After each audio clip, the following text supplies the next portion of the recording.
course, at this point, a lot of people, at least observers who would lead one to believe that they know where things are at in Washington, they will suggest that President Obama will never run for election again.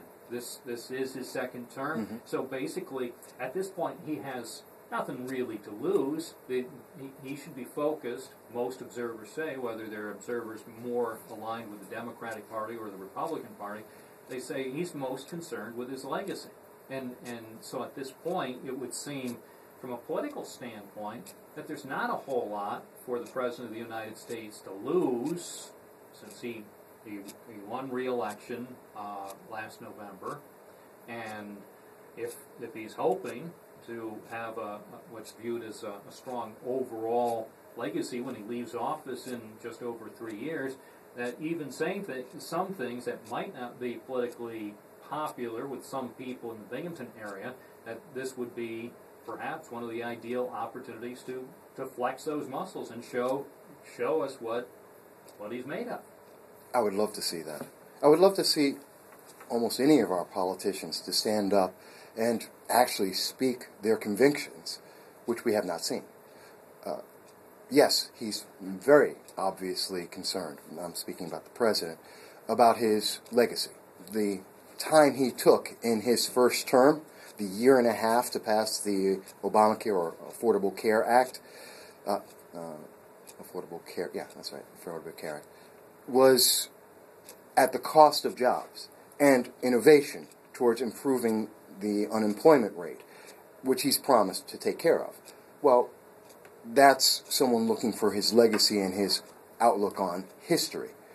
Well, now he's a lame duck. He has his legacy set. Whether that'll be good or bad, we'll find out in time. And indications, especially if you're looking at anything in the news lately, the failure to allow businesses to go forward with the Obamacare, the fact that the exchanges are potentially unsafe and insecure. These are facts that'll settle themselves out, and either he'll be remembered positively or negatively for Obamacare. That's fine. But let's have some political courage here. He's a lame duck, and that only gets worse with time.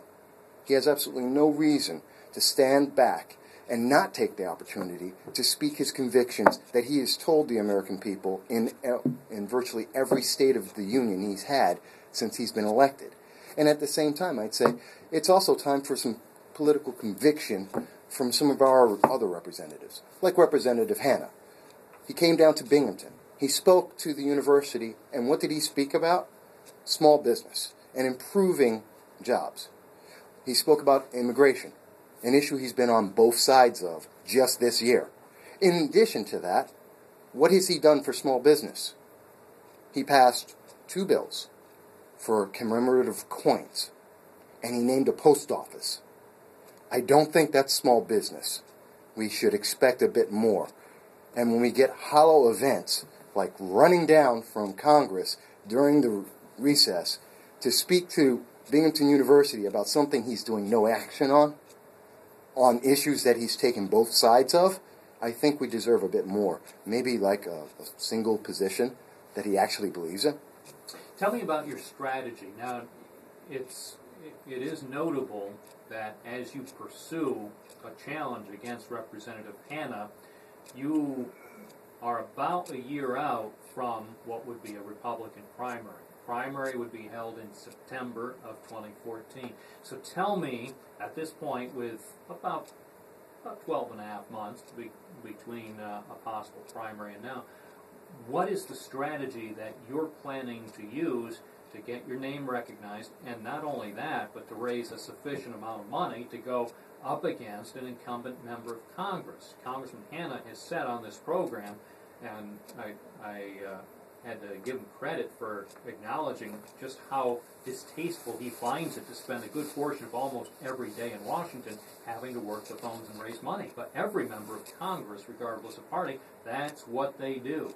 A couple hours a day, maybe more, is on the phone raising money because they're in perpetual re-election mode. So how do you overcome the power of an incumbent, even for somebody who hasn't been in Congress for very many years at this point? Well, The first thing is, let's address the real issue. Why are they looking for money for re-election? Because they're not doing their job. You don't have to worry about getting money raised or and how to sell yourself to incumbents at every re-election if you're actually doing your job, because your incumbents will know what you've done. And as I said, we know what he's done, Representative Hanna's done so far. We have a post office and 2 commemorative coins. But let's look at what's my point of view. What am I going to do? What am I doing right now? I'm speaking to the people. I'm going out and I'm actually hearing the concerns that people have, of whether it be some of the charities that are out there who are asking about more help to philanthropies so that they can continue to do their work. Whether it's from individual businesses that are saying, you know what, let's actually see the action on cutting the corporate tax rate so I can keep some of my employees and maybe expand a little bit because I have that savings now to be able to do so. How about we get some real changes to healthcare that doesn't penalize businesses and cause every small business to go out there and say, hey, no, I need to hire people part-time for less than 30 hours because I can't afford the healthcare cost on there. Not that I don't want to, but I can't afford it, and my business will go under if I try. And that's why, and we're seeing those numbers every month in the government data, the BLS data, showing what the growth of the part-time workers. These are things that people are telling me now. Those are the issues to work on. Do the people you speak with think that one member of Congress can really make a difference, or are they so frustrated at this stage and skeptical and even cynical about what's happened in recent history, being told to say one thing by somebody as they run for office and then turning around and saying a completely different outcome once they've been elected? Are people just figuring, hey, the system's broken, and even a new face from Binghamton in the House of Representatives is not going to make a bit of difference? You would be just one member, one out of 435 members of the House of Representatives. Yes, I would be one, with one voice, speaking on the floor of Congress, talking about what they believe is important. And the issues that are important to people in Binghamton are the issues that are important to people in Buffalo, in Scranton, in every part of California, the Midwest, Northeast, South. The nation's issues are affecting everyone. And these issues need to be addressed. They need to be spoken about. Why are we not hearing about these things? Because we have individuals picked by the party who support the issues of the party, not the people. We should have had, long ago, a change in our corporate tax rates. We're at the highest in the world, 39.2%. We keep hearing everybody tell us during re-elections they're going to lower the tax rates. We keep hearing that there's going to be help for small business. We're not seeing anyone stepping onto the floor of Congress and saying, here's a bill to get that fixed, because my constituents say so.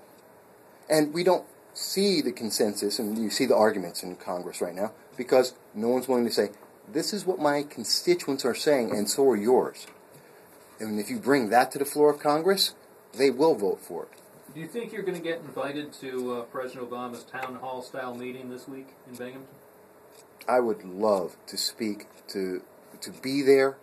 I would love even more to speak about it as both a black Puerto Rican member of Binghamton, as a small businessman, as a member of the press, though suspended for the time while I'm running. But for all of those reasons, I would love to be there, if nothing else. If you could ask President Obama one question this Friday when he's in our area, what would your one question be? I know it's a challenge. It's a big challenge. Just one question.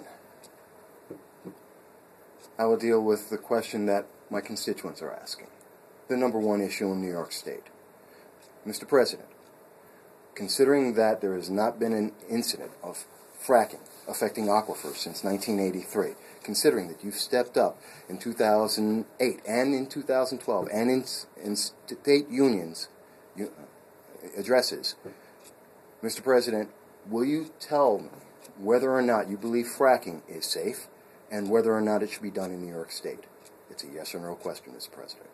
Michael Vasquez, who's running You're planning to challenge the incumbent Republican, Richard Hanna. Primary, that would be a little over a year from now. We'll have you back on the program. Thank you. It's 9:53. This is Binghamton Now.